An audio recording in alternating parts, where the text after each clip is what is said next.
Next tonight, millions of pounds of funding which supports the region's most vulnerable families could be under threat.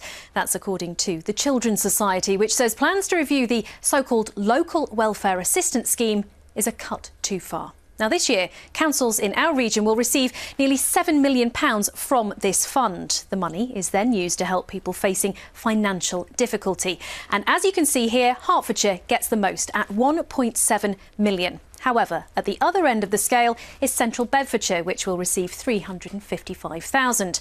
Faye Southwell has been to Luton to find out what impact any loss of this funding would have. Phil Marriott has turned his life around. Battling a drug addiction, he moved to Luton for rehab and was rehoused in a hostel. Now he's in paid employment working for Noah Enterprise, a charity helping homeless people. It's helped me a lot, you know, it's given me that confidence I've needed to get it back, you know. Even though I worked for years, it was different then to how I am now, you know. And it's given a bit back for me, you know, people who have helped me. I'm maybe not helping that person, but I'm helping somebody else. Noah Enterprise sells white goods and furniture, both new and second-hand, to families with limited income. It also teaches homeless people skills to help them find work. Here it's basic carpentry.